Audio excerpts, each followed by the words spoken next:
Tensions escalated in West Asia as Iran stated that the Strait of Hormuz is closed only to its enemies following a warning from US President Donald Trump, who gave Tehran a 48-hour deadline to reopen the route or face attacks on its energy infrastructure.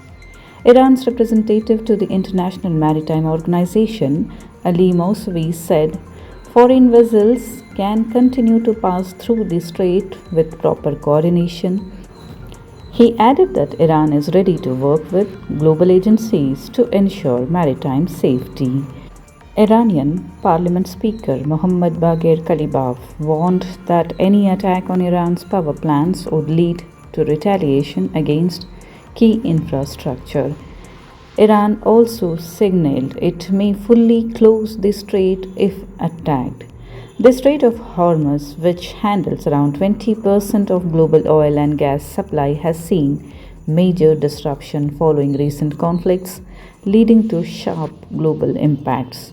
Oil prices have risen by 45% since late February, gas prices by 55%, and fertilizer costs by 35%.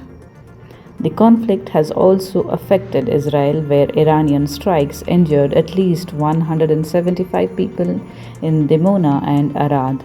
Dimona, located near Israel's nuclear research center, is known as Little India and is home to around 7,500 Indian-origin Jewish residents.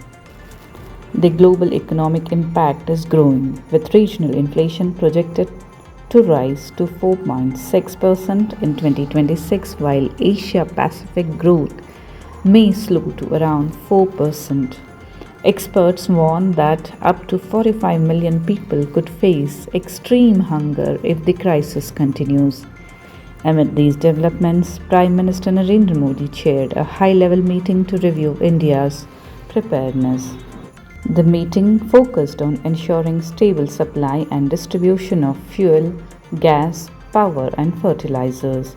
Union ministers including Rajnath Singh, Amit Shah, Shivraj Singh Chauhan, S. Jaishankar, Nirmala Sitharaman, J.P. Nadda, Piyush Goyal, Ashwini Vaishnav, Sarbananda Sonawal, Manohar Lal Khattar, Prahlad Joshi, Kinjarappu, Ram Mohan Naidu, Hardeep Singh Puri, and NSA Ajit Doval attended the meeting. In a related development, an LPG vessel, Pyxis Pioneer, arrived at New Mangalore port carrying 16,714 metric tons of LPG from the United States, aimed at strengthening domestic supply.